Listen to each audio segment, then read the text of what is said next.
were recommended very highly by the wonderful Anders Olsen, who's the author of Conscious Breathing.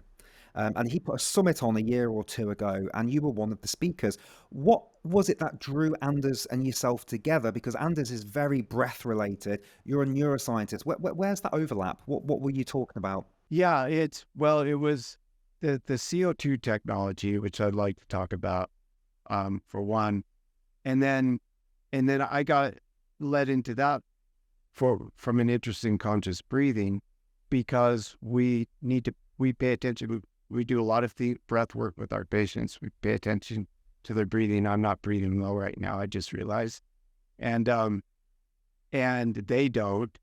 So there's an interest in how we use breath work in recovery and during our treatments, and we do a special kind of cardio that I'd like to talk about as well. So I became interested in conscious breathing, and then one of my colleagues met Anders and sent me a picture of him in the body stream suit, and he looked like a big, from the kid in Willy Wonka that, or whatever. Anyway, we all thought it was really funny looking, but then he said, I feel amazing. It's CO2 pressurized against my skin. Well, really? What's that going to do? And then I started thinking about it and thought about what effect that would have on the autonomic nervous system.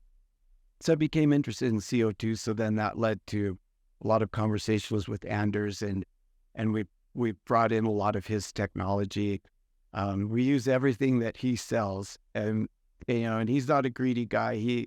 It's surprisingly cheap how much he sells his devices for. So we use his CO2 inhaler device, his body stream.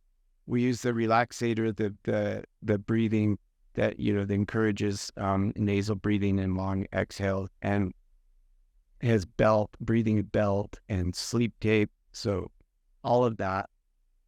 But the interest in CO2 and interest in breathing comes from that most of our patients have an overactive sympathetic nervous system, and most people do. So, and there's a reason why.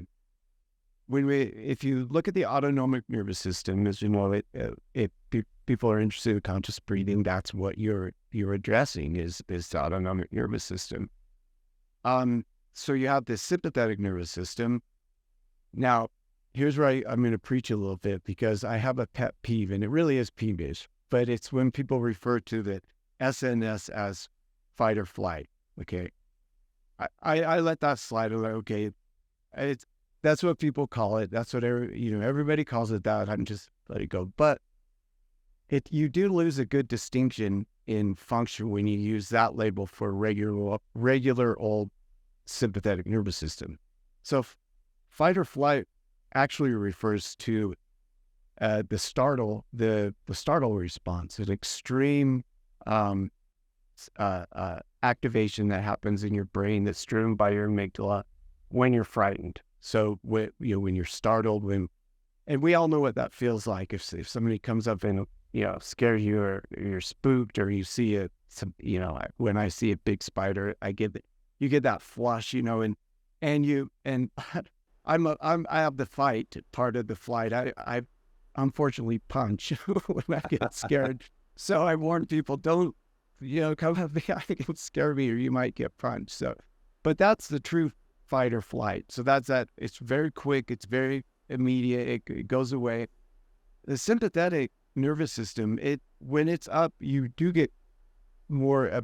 You do go into fight or flight more easily when that's the case. But it's just a normal balance that you have. So that at the right time. So the sympathetic nervous system, if you think about it like a compression spring. So if you have this big compression spring, it will sit where it wants to sit naturally. If you push it down, that's the parasympathetic system. So it takes energy. So your brain is using energy constantly to be calm. So you push down the sympathetic system, you're calm.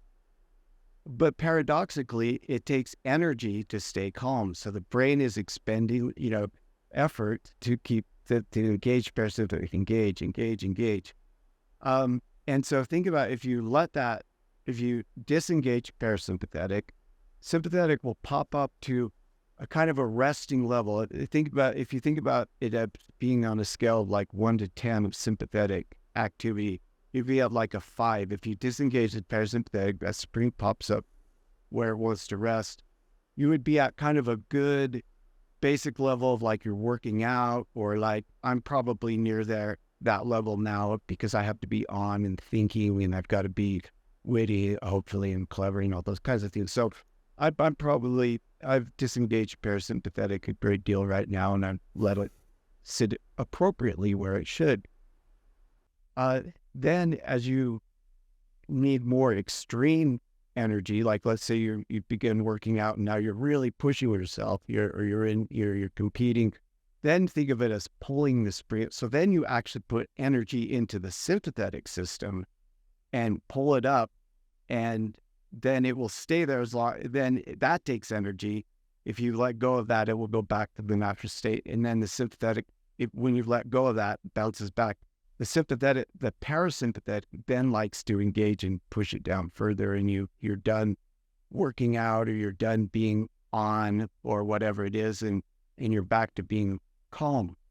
So if you think about, if the brain loses resources, it doesn't have the energy to keep that parasympathetic down, you're kind of going to be naturally at about that 5 of sympathetic, which is a great level to be at if you need it. But when you don't need it, you feel miserable. So you're trying to relax, you're trying to, just be at rest, and your brain is giving your body energy that it doesn't need, and you feel terrible. You feel both stressed out and fatigued at the same time. And that's dysautonomia, and that's what we in the modern world, most of us suffer from to a good degree. That's the cause of a lot of unhealthiness. But it's not fight or flight. So people say I'm constantly in fight or flight when they're in that. That's okay. I understand what they mean by that, but I do like to take opportunities to make that distinction, because it does help us understand the physiology of the autonomic nervous system, and why it's so common that when anything goes wrong, you have a head injury, you have psychological, any kind of stress around the brain that takes resources, are resources diverted away from the parasympathetic system, and let it and an opportunity for the sympathetic to bounce up to it where it likes to sit when it's not being suppressed. So a lot of the therapies that we do involve encouraging that parasympathetic action, and we do that I'll talk about one of the ways that we do that that's pretty interesting. But the CO2 treatment is one way that we address that directly. Oh, again, I'm thinking we haven't got enough time for this podcast. There's so many questions. I would just love to get your take on polyvagal theory and that third branch of the autonomic nervous system that's around connection. Have you gone down that route at all in your work? No, I haven't, and unfortunately, I don't have great expertise in that. Just I know only a little tiny bit. And would you say if you've got too much parasympathetic, could that be classed also as depression? You could be too relaxed, too much in that area? No, interestingly, most people with depression have too high sympathetic. And depression itself. So anxiety and depression are so common, and it's the same principle. It takes energy depression and anxiety are sort of default states, unfortunately, of our brain. There could be an evolutionary reason for that, but it takes brain energy to suppress depression and anxiety. So for the same reason that people suffer from depressive disorders, they also suffer from that form of dysautonomia. So depressed people tend to actually have too high of a sympathetic activity as well. In some brain disorders, you do see it overactive parasympathetic, but it's very rare. And there are, in post-coma people sometimes suffer from that, but it is very rare to Okay. be, it's, kind of what everybody wants. Everybody's chasing stronger parasympathetic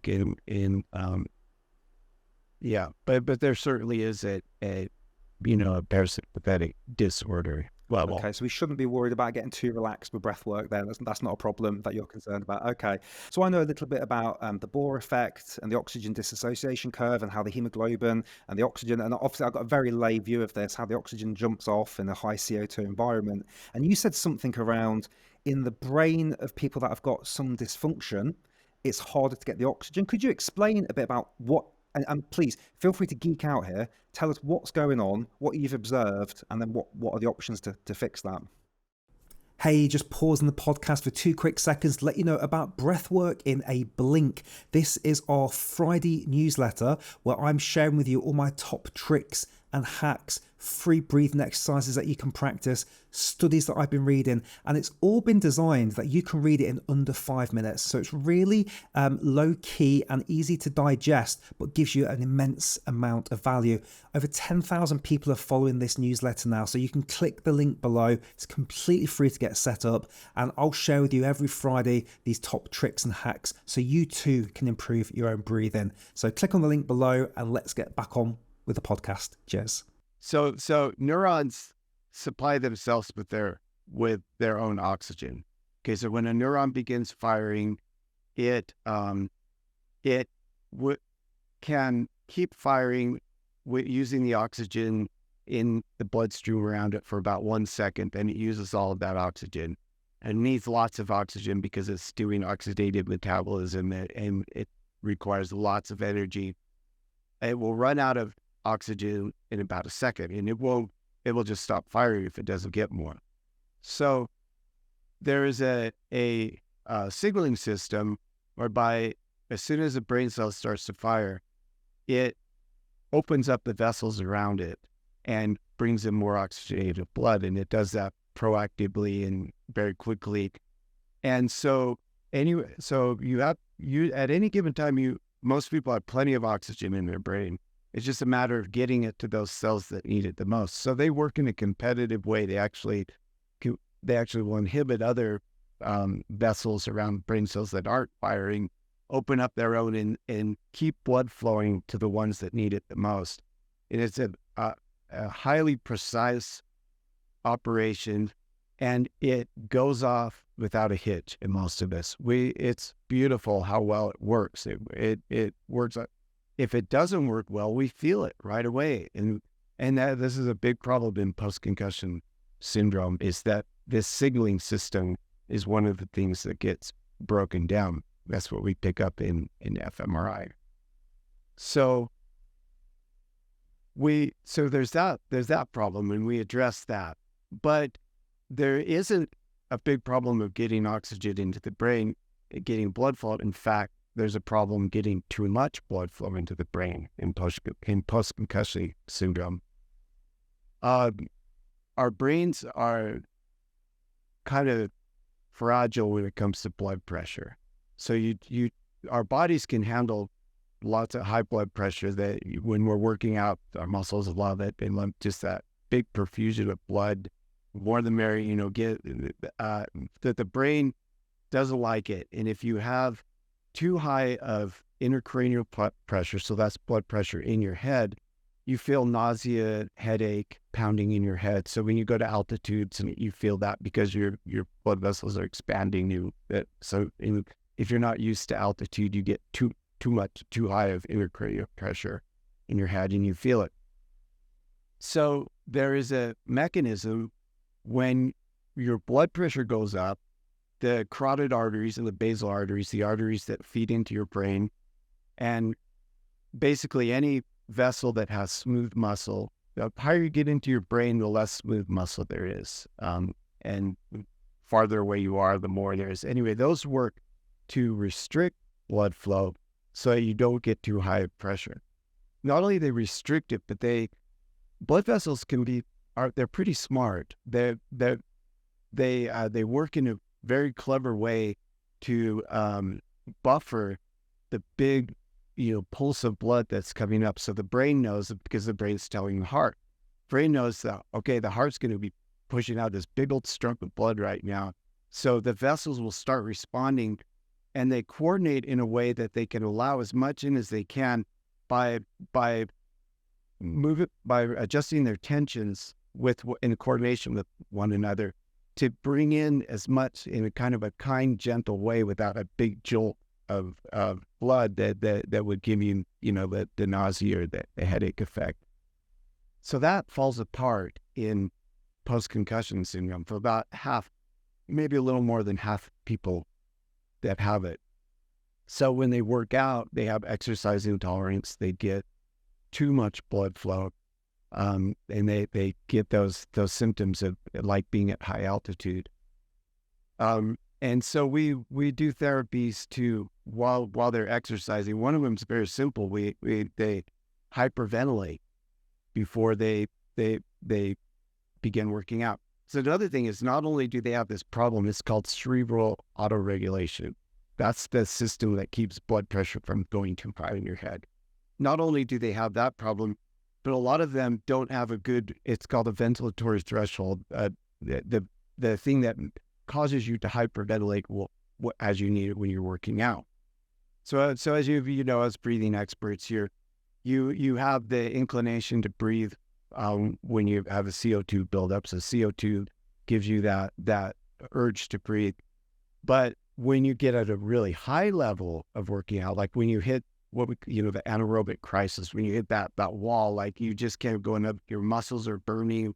They're not, that's actually a pain signal that your brain is telling you you're too low on oxygen. So now you switch to oxygen sensitivity, where you need oxygen. So you hyperventilate, and that's purely an oxygen need rather than a getting rid of CO2 need per se. So it starts out being a getting rid of CO2 need, then it becomes a need for oxygen. Okay, so if we have people pre-hyperventilate, so they're going to get on a machine and do a high intensity interval bout. They pre-hyperventilate first. That very quickly clamps down those carotid arteries, and we find great success in they avoid those symptoms of nausea, headache, and it rehabilitates fairly quickly. So they do that for a few days, and the system re-engages on its own and readjusts. So some of you who, if you have that exercise intolerance when we work out, if you tend to get nausea or headache, you may have a bit of a problem with autoregulation as well. And so you could try that pre-hyperventilation. Or and then the other thing I was going to get at is that there's we put in their notes, but we don't tell this. We call them crappy breathers. That's just more that. People, they tend just not to breathe, so especially when they're focusing, they'll stop breathing, and as they're walking around the clinic, we'll notice that you're not, breathe. Let's, do things to encourage that with some of Anders, tools and so on. But particularly when they're exercising, you notice they're not breathing. So they're just going all out, and they're barely breathing. Like breathe. So we both. You try the pre-hyperventilation, and then just the reminder to breathe hard when you're working out. That's, it seems like it would be natural, but it doesn't necessarily automatically trigger in people. That's fascinating. So yeah. So if somebody's not got any dysfunction of the brain, and they were hyperventilating several times a week, doing a Wim Hof or some sort of version of that alkaline breathing, I read one study that said, I think 3 minutes of hard breathing can reduce blood flow to the brain by around 22%. I'm sure there's numbers and different studies, but could doing hyperventilation exercise on a regular basis actually cause some sort of neurological damage long term, do you think? Yeah, it's just not good. And it's it fits under this whole thing. And, I have my feelings about Wim Hof, but that's from a concussion rehabilitation point of view. the second part of it's the good part. So exhale, holding an exhale is the thing that we do. We do breath hold walking, which is a great exercise for our patients. So I think Anders said this, that, an inhale state, holding that is kind of naturally unhealthy. Holding an exhale is kind of naturally healthy. Good chemicals come and good things come when you're holding an exhale. Bad things come when you're holding an inhale. But of course, that's all things being equal, all things are equal when you get into conscious breathing techniques. They each have their purpose, right? So, but this leads us to the oxygen versus CO2 approach to supplementing. So I'm very anti oxygen supplementation and doing things to increase oxygen, unless you're a true high altitude climber, or you're in a jet fighter or something where you truly need oxygen supplementation. But things go horribly when people use it to work out. I see people using oxygen supplementation, and it's not a good route to go for concussion healing. So hyperbaric is not, it's not it has its role. So hyperbaric therapy has its role, tissue healing. I think CO2 is more promising in tissue healing as well. So Anders says that when you force oxygen into your body and your brain, you get a reaction to that. You get an adjustment, and it's usually an unhealthy adjustment, an unhealthy reaction. Your oxygen forces itself, and the body reacts badly. CO2, an excessive amount of CO2 invites oxygen. There's a reaction as well, but it tends to be a healthy reaction. So you have too much CO2 in your body and in your brain. Your brain will adjust, your body will adjust, and that adjustment process seems to be healthier and more rehabilitative. So dealing with excess CO2 seems to be getting rid of CO2 seems to be a healthier activity than getting rid of excessive oxygen. And then there are other benefits during the transitory time when there is excessive CO2. So we do the CO2 hailer, where we get people 5 to 8% mix of CO2 for 5 to 10 minutes. And there's a benefit to the brain to that. First of all, it shuts off neural activity temporarily, which is a good thing. People need a break. People's brains work too much, and that's what Zen meditation does, right? So when you're breathing in the CO2, you actually produce more alpha wave. You get slower brain waves. Neurons can't fire like they want to, and that's good at times. You need a break from your thoughts. You need a break from your intense working brain. So it kind of forces, slow down, shut that down temporarily. As soon as you start breathing oxygen again, it's going to all go back right away, very quickly. You get rid of CO2 very quickly when you start breathing normally.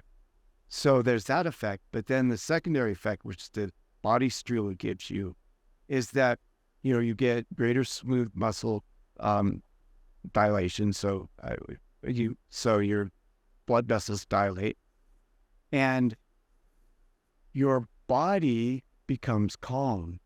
And so now your body is telling your brain that it's calm. So your body so your brain says, I've got a calm body here. I don't need to pump out all these chemicals to amp it up, because it's obviously calm.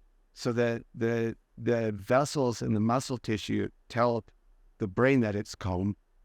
And then there's the third benefit of CO2 treatment is that there's, and I believe it's in the myoglobin, that you store, we know experimentally that you get a buildup of transcutaneous oxygen pressure in the muscle tissue that lasts quite a while. It can be up to 300%.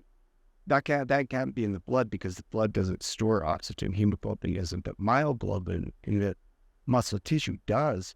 So that's where I think that's happening, that you get this big storage of oxygen, excess oxygen available. And that's great. I feel the effects when I use it, when I work out after, and a lot of people are tested to that they have more endurance. And if I were a competing athlete, I would definitely use CO2 supplementation. And so that's another benefit that after you have the CO2 temporary benefits, then you have a longer post-treatment oxygen supply. With this, I love the idea of the body telling the brain how to be. It goes back to the study where they would have people would do happiness scales, rating scales, and one group they'd have them hold a pen in their mouth. So it's forcing them to smile, and they would rate higher on the happiness scale. That's a good old social psychology experiment. But, I had this girl at our clinic, and I was going over some of her treatment, and she was getting really anxious about it. And she just looked like she had all of the world's major crises dwelling right here in her upper chest. And she was just, I don't know if I could do it. I said, I want you to do something. I want you to pretend like you've been worried about something, and you just heard that you don't have to worry about it anymore. It's this great relief. And just say, I just want you to go, oh, thank goodness. Slumped out, do that.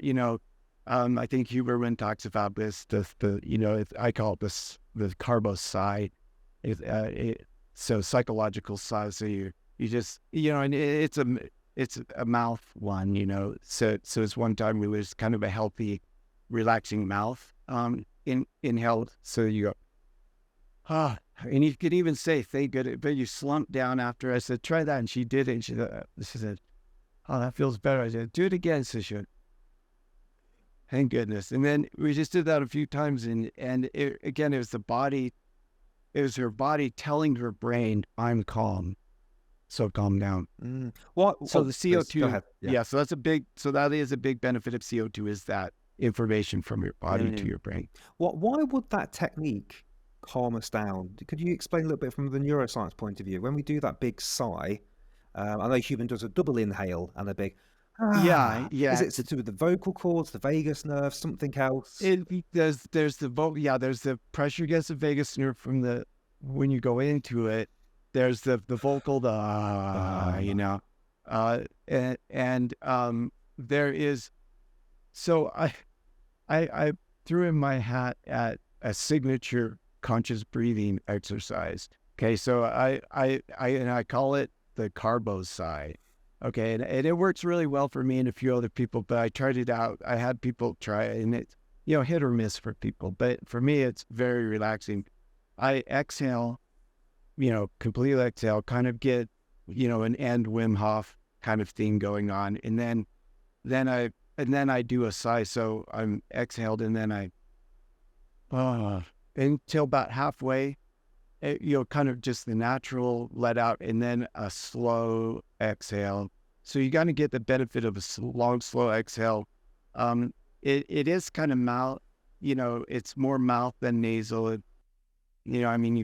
I've tried kind of incorporating the benefit of a nasal breathe, but it just tends to feel more natural to be a mouth kind of thing. But so it's this long exhale, get a good CO2 buildup.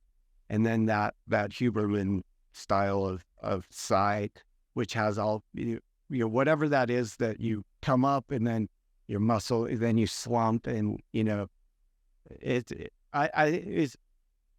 just kind of imitating what you do when you genuinely feel that way, when that's a spontaneous emotion.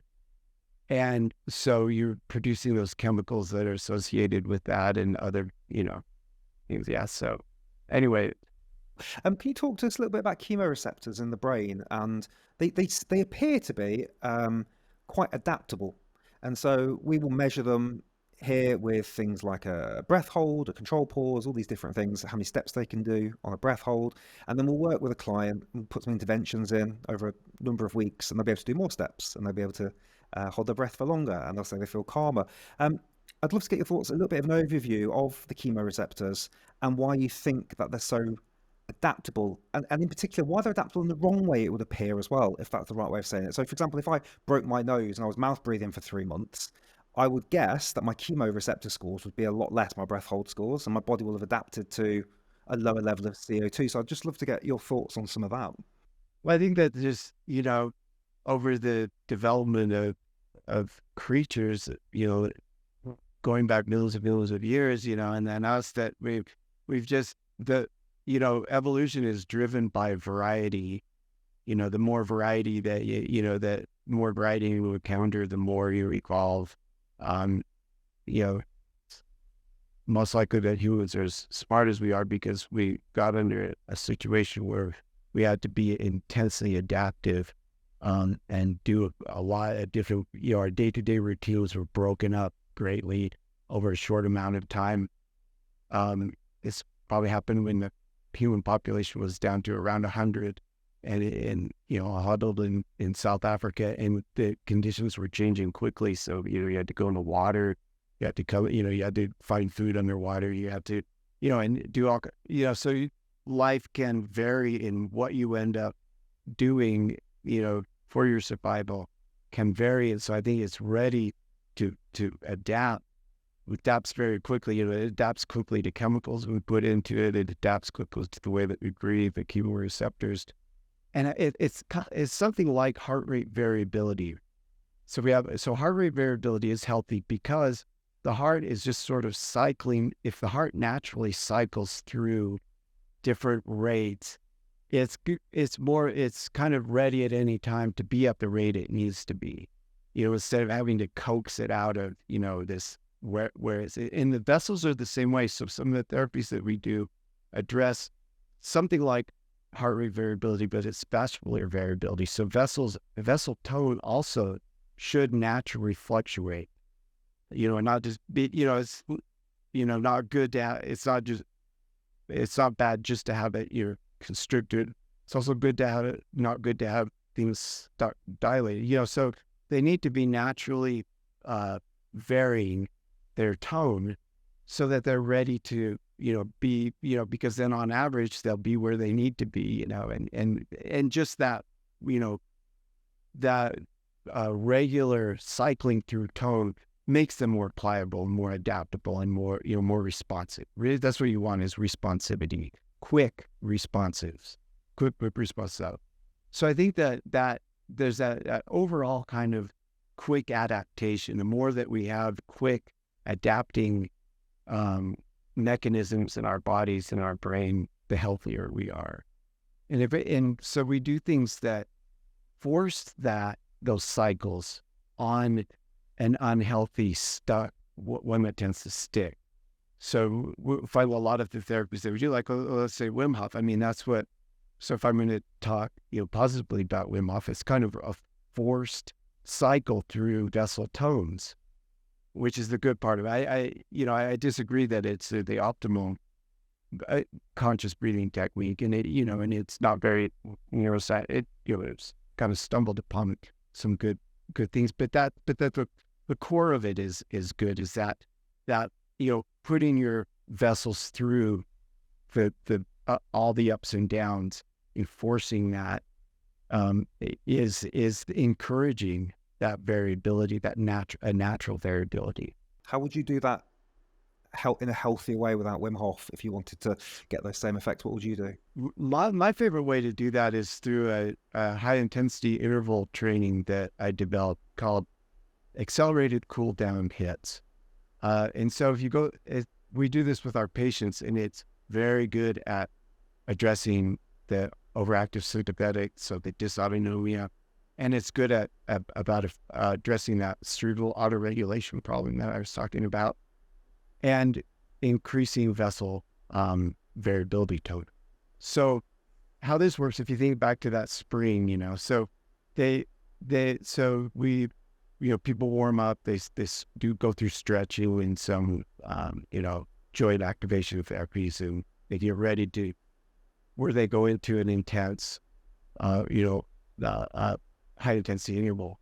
So they get on their machine of choice. We have a bunch of machines that they can get on, and we in the full like a Max Trainer or an Echo Bike. Those are good ones where you're getting a lot of muscles activated. So we want people to get their heart rates up very quickly. So they'll go into a hit, they'll push until until you want to die, you want to quit, just that There are all really good things happen when you hit your wall, when you're going to the point where you just can't take another step. You know, you just, everything's burning, everything's miserable. Really good stuff happens. Okay, so then in a normal high intensity interval protocol, then you go to, you know, a lower intensity, but you wouldn't just stop. You know, that's crazy. You know, so there's all these, you don't should just stop. But that's what we do. You just stop and you try to cool down as quickly as you can. So that's accelerated cool down. So I lie down. I go from 100%. I lie down on the floor, dying, you know, gasping for breath. Start to try to calm down. Once I catch my breath, engage in something like a resonant frequency breathing, you know, asymmetrical breathing, nasal breathing. Meditate. Try to relax every muscle in my body. Bad things don't happen. You're not going to have a heart attack. You're not going to have a stroke.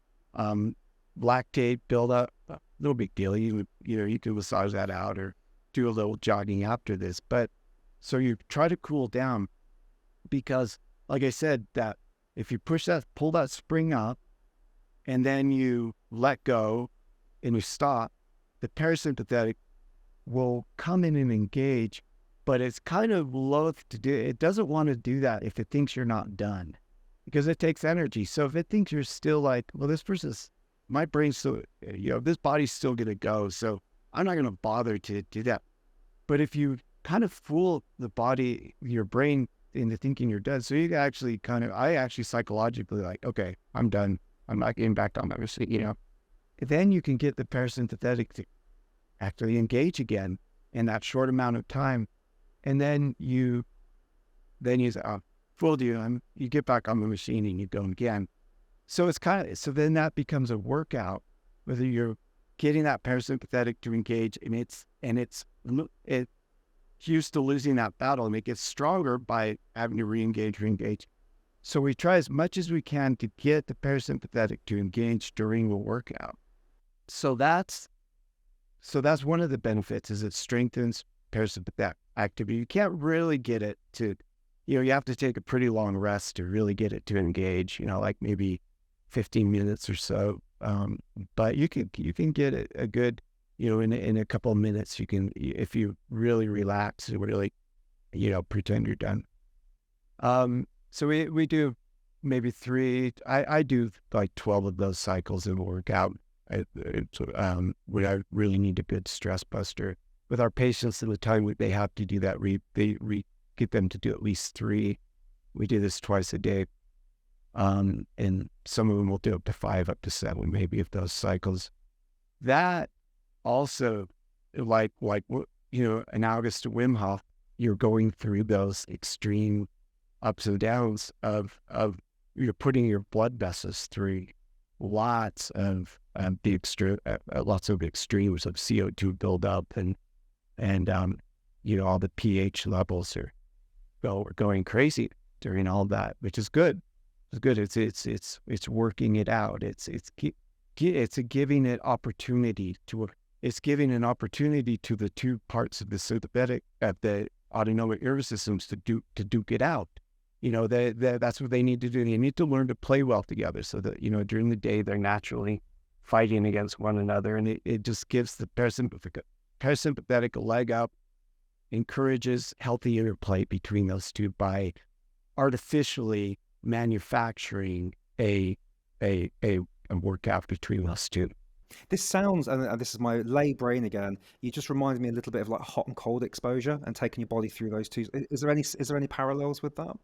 Yeah, I mean and I don't know what the mechanism, you know, I jumped on the, you know, on the whatever, the fad. I'm always like, you know, about a half a year behind every fad, you know, but so, you know, but you know, so I reluctantly got into the you know, ice bath thing, and I just loved it. You know, I found out there's a limit, like if I did it too long, then it would backfire on me. So I found just the right amount of time to do it just the right way. And I've gravitated towards shower because the water is extreme. Municipal water is really cold where I live. You get it forces you to stay. You know, the gravity will pull you into a bath, you have no choice, right? But showers are a little challenging, but it's just a personal choice. But yeah, so the hot cold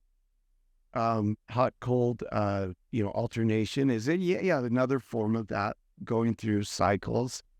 But yeah, I can't sleep without a cold shower before, but You can't sleep without a cold shower.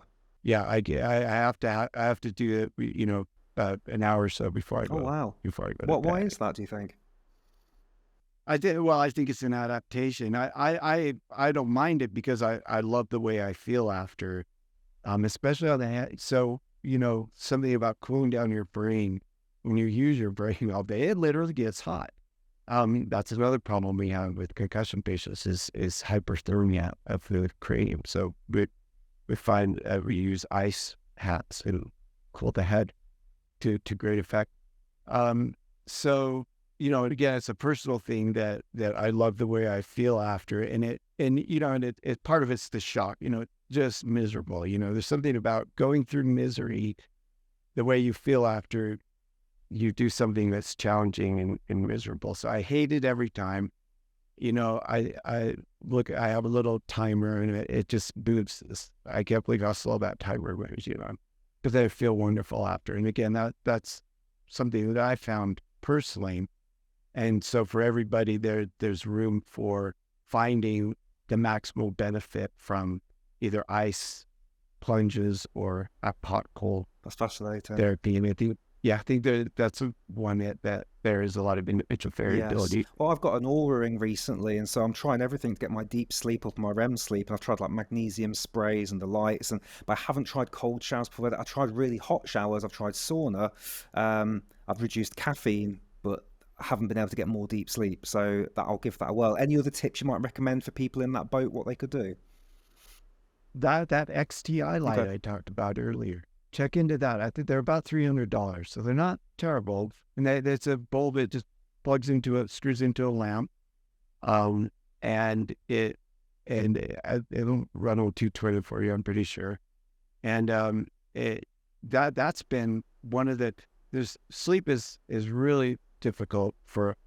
We really struggle with helping people with sleep issues. So we do the Anders sleep tape. So and other, kind of, they tend to be kind of the basic sleep hygiene things. Where, eating something sugary and might be not doable in a particular person's diet, but it does some little bit of carbs and sugar do, it, I heard about but honey actually. yeah, Honey was a good thing to take before bed because it would relax the nervous yeah, system. Is the because a lot of people wake up because they get hypoglycemia. interesting? So they wake up. Mm. But that XTI light is the one real big game changer that it made me excited because, it's rare. You find something that works for somebody and not for another person. Works for a little while, then it stops working when it comes to sleep. But this had just one of the biggest effects I've ever seen across the board. So it made me kind of excited, like, wow, this is a real game changer. Be sponsoring you because I'm going to go and buy one now and tell everybody to get one. But Yeah. just going back to your exercise protocol just for a second. So when I've got a little hit bike in the garage and it's got one of those fans, aerodyne bike, I'm not sure what it's called. And the more resistance you give, the more it gives you back and you're shattered. And I'm trying to do a hit workout, but I wear a nasal strip and I'm trying to keep my mouth closed. So I'm trying to build CO2 tolerance while I'm working out. For your protocol, would I be better off engaging the shoulders, hyperventilating, using the mouth? Because I'm really trying to stress the system out during that. Would that be fair or doesn't matter? Yeah, no, it could, again, this could be based on an individual benefit that you want. I developed it because I found it was a big stress buster for me when I didn't have a lot of time, especially. And it just seemed to give me that maximal post-workout high, post-workout, parasympathetic. I struggle with like a lot of people with stress and overactive sympathetic system. And it gave me that. The older I get, the way I feel after I work out is kind of one of the only times I feel really good, in my body. And so it seemed like that extended and amplified that post workout, the post exercise cognitive boost, and it has a specific role in concussion rehabilitation. But I think it's a great thing for people to try. I do it maybe once a week, yeah, mixed into my, into the, into other workouts I do, other days. But to your point though, it does kind of let you be as natural, you're doing such extreme things that you kind of just don't try to restrict yourself in any other way. But I do like, Anders, what he calls his altitude runs, where you do nasal only, which first of all are very difficult, and then it's asymmetric, so something like 4 or 5 steps in, 7, 8 steps out, however asymmetric you can do it. It's really challenging. If you can do that, he said, if you can do that for an hour, you'll feel amazing after. So I tried it, so I went jogging on a trail here where there are a lot of, other trail runners that are, very fit. And so I'm doing this and nasal only, and I'm just, dying and other trail runners are passing me like, good job, you're doing great. Like, like, keep it up, buddy. At least you're out here trying, And I was saying, I'm doing nasal running. That's why I look terrible. But it was a really good, so I've done that twice. It's so challenging, but just jogging, nasal only, and asymmetric breathing. It's just all about CO2 buildup. You can feel it. You just have this need to get rid of CO2 so badly the whole time. The last question I've got before we go down any other brain dysfunction is if you could just talk a little bit about coherence breathing, resonant frequency breathing. I got to speak to a guy called Stephen Elliott, and he came up with the term coherence breathing. He's an electrical engineer. And when I took some of his training, he said something, and I might be misquoting a little bit here, he goes, when we breathe at that rate of around 5 or 6 breaths per minute, and the heart starts to beat differently and the diaphragm starts to do its thing differently, and we start to use those 5 breaths and the heart slows down, the brain starts to sync up with the heart. And he said that with every exhale, around a wine bottle's worth of blood goes rushing to the brain, around 750 milliliters. So if you could just unpack any of that, anything you know about HRV coherence breathing, and why is it such a good breathing technique? Yeah. No, the flow, the brain flow is a little different issue, and that's something that you want to keep steady, and the vessels work to keep that. You're right, you do get that volume, but it happens, they buffer it so it doesn't all happen at once, it comes in gently. But so I got into it looking at when I started getting into conscious breathing techniques and finding a good one for me. I came across resonant frequency breathing. RF breathing is, the term that I came across. Then I noticed one of the big authors on these studies was a friend of mine, and his laboratory is actually about a 7-minute drive from where my clinic is. So I called him and I went down to his laboratory, and I read one of his papers. It was a study working with people who have poor cardiovascular health to begin with. Okay. And so he did RF breathing, and, and the study showed it increased HRV and it lowered blood pressure and was people and other good cardiovascular benefits. But the disappointing thing that I found in his study was that you had to be really exact about finding your idiosyncratic RF, and everybody differs, and that you have to use fancy equipment to find that. And so I thought, well, that's too bad, because this, that doesn't make it something that everybody can just, find and do as a health practice. So I went to his laboratory and he hooked me up, and he found my idiosyncratic RF, which is an 11-second cycle, so then you just, from when you find that, what that timing is, then you just do an asymmetric, so 4, 6, 1, inhale 4 out 6 and then hold 1, but basically a 4-7 asymmetric pattern. But so and he found that by, hooking up to EKG, EMG, had a bunch of wires all in my body. And it was kind of cool watching on a monitor. I could see my breathing, my heart start to sync up with the breathing, so basically the heart just optimizes its timings by the breathing, so the lungs and the heart sync well. Okay, and so then if you find that, and then you do that for an extended period of time, like 15 minutes a day, then you have these great benefits.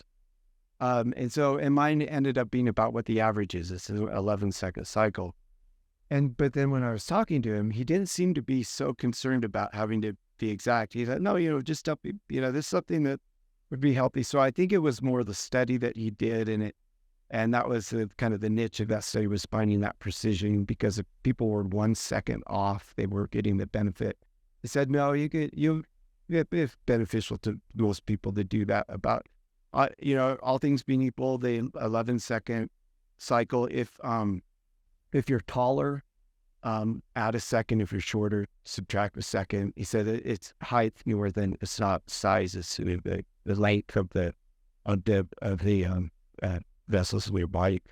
So the take home from that was that, well, sure, everybody can benefit from this. And if you have to have a place to start, go with that 11-second one. But it's doing it for a long time, like 15 minutes or longer, where you really get that synchronizing. Then it does all kinds of good cardiovascular and autonomic things by allowing your heart to be in that zone for that long of time. Oh, wow. I really geek out over HRV breathing. It just fascinates me, all the things that it seems to be able to do. Couple of quick questions for you. I've heard that roller coasters and jet skis will give you brain damage. True or false? True if you've had a concussion. Oh, okay. If you've had a brain injury, those are just a no-go. Those will definitely respite your symptoms. But yeah, in general, it's not good, because it's the problems that happen in concussion is the velocity of the brain against the skull. It's not necessarily an impact. So if you have, a car accident, or you have a sudden jolt, the brain jolts against the inside of the skull, and that's how the damage happens. So yeah, and I mean, in general, you could easily get a concussion at an amusement park being on a ride. So yeah, they're not healthy for your brain. Okay.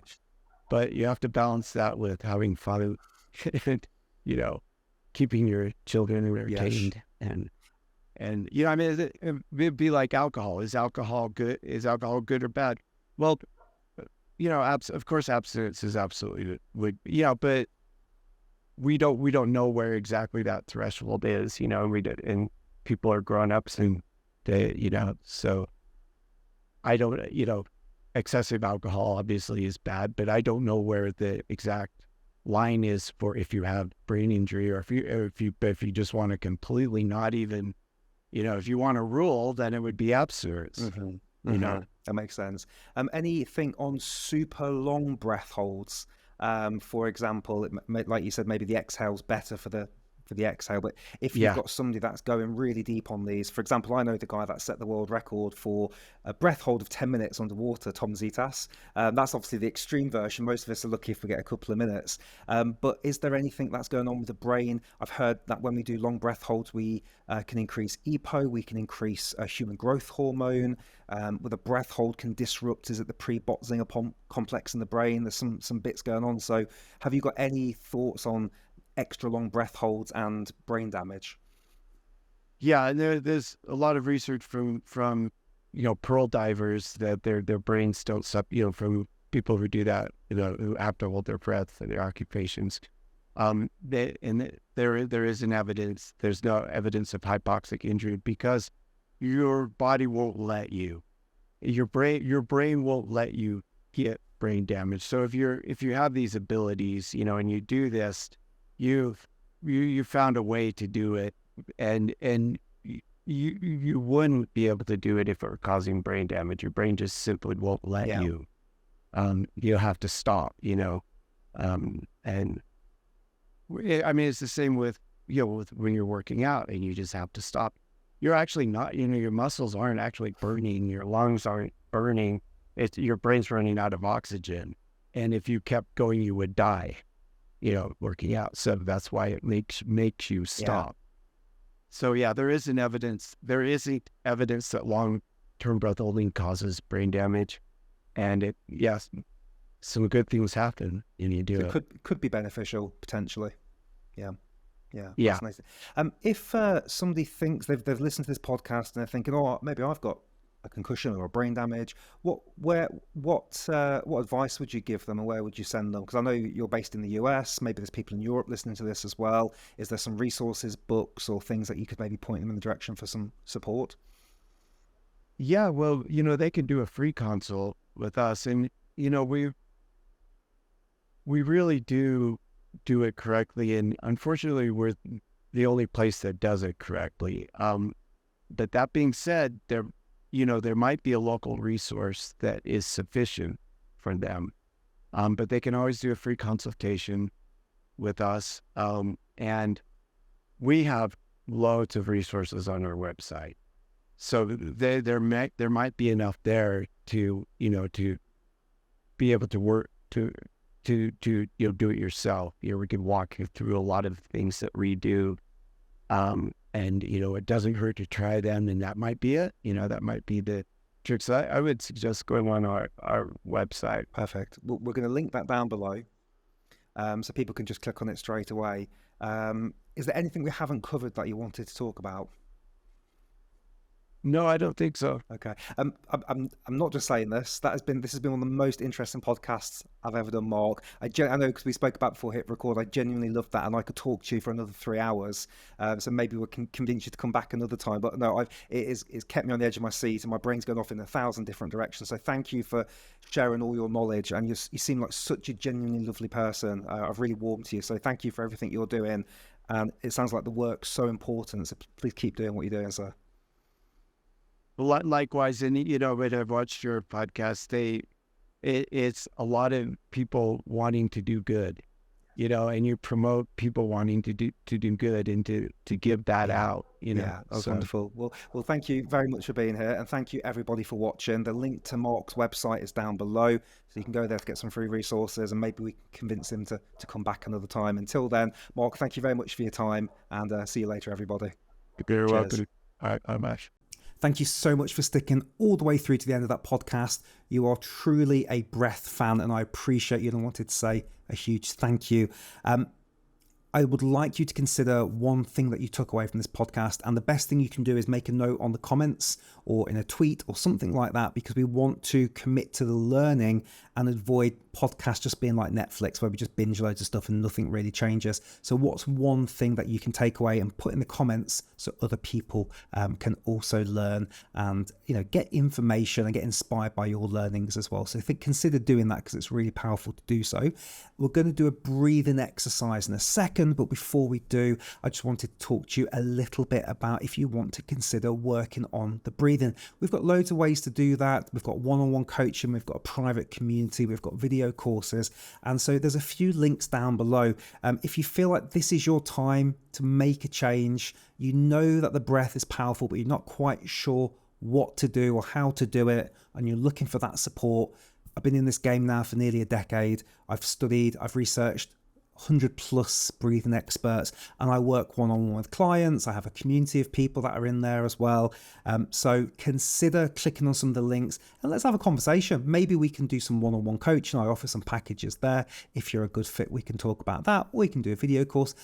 Either way, in short, you can go a lot deeper on your breath than just a YouTube video or a podcast, because what we've got to do with breathing, we've got to feel it, we've got to find the right breathing exercises for our body, and we also need the accountability and the consistency, because doing anything once isn't going to make a change. One set of press-ups, one set of squats, we're not going to turn into the Terminator, unfortunately. But when we have the consistency and the practice and the clarity and the support, then that's when the magic happens. So a few links down below. If you are on the fence about working with us, then just come and have a Zoom conversation. Let's see if it's for you or not, and we can take it from there. All right, let us get ready now for our breathing exercise. So just feel free to close the eyes and give the shoulders a little roll. Just start to notice the breath. Start to soften the breath. And we'll begin the breathing exercise in a few seconds. Thank you so much for being here.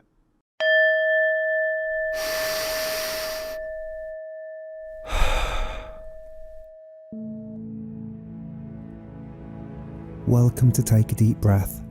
Today's breathing exercise is the double inhale technique, and I'm going to guide you through this incredibly simple yet powerful breathing exercise that is wonderful for helping us relax, calm down and de-stress. You can follow along with my voice, so feel free to close your eyes. Let's begin. We're going to inhale in 3, 2, 1. Breathe in about 60% through the nose. Add a little sniff on top. And a slow long exhale through the mouth.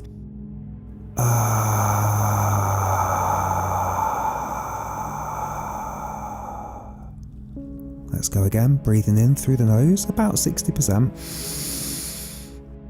Sniff on top. And a slow long exhale, making a sigh through the mouth.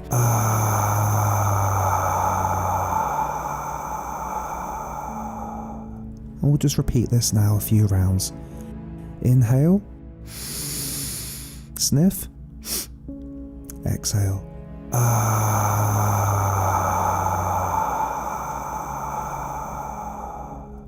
Inhale. Sniff. Exhale.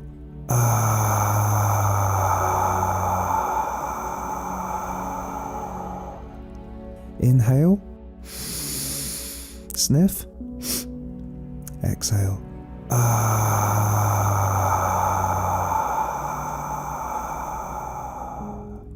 Inhale. Sniff. Exhale.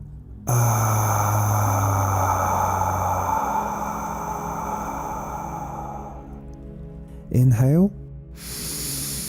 Sniff. Exhale.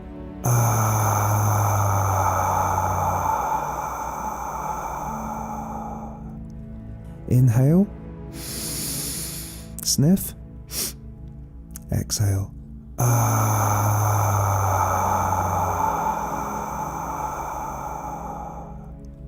Inhale. Sniff. Exhale.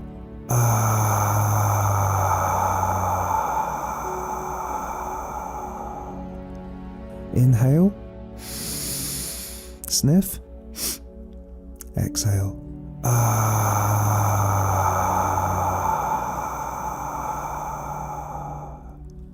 Inhale. Sniff. Exhale.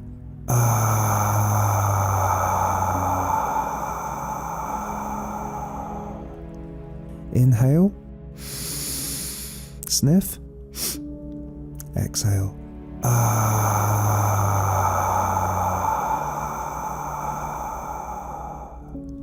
Inhale. Sniff. Exhale.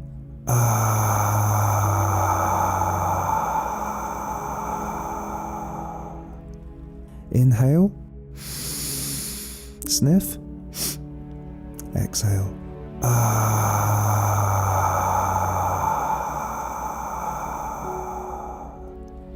Inhale. Sniff. Exhale.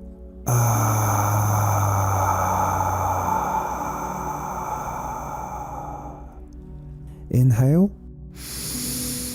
Sniff. Exhale.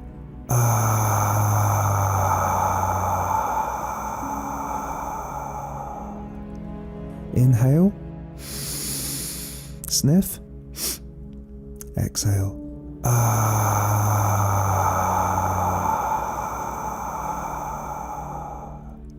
That's it, you're done. You're exactly where you need to be. For best results, practice daily. Be really kind and gentle with yourself for the rest of the day. And if you're looking to go deeper with your breathing practice, then we have a couple of options for you. We have our completely free newsletter that comes out every Friday. It's called Breathwork in a Blink, and it's 5 ways to deepen your breathing practice. And for those of you that are ready or considering one-on-one coaching, I'd be happy to have a call with you on Zoom. The link is down below, and we can discuss if my private breathwork coaching is a good option for you. This is an opportunity to go truly deep on bespoke breathing techniques that are designed for your body and your goals, and I look forward to meeting some of you on Zoom. Until next time, my friends, thank you for breathing with me here at Take a Deep Breath.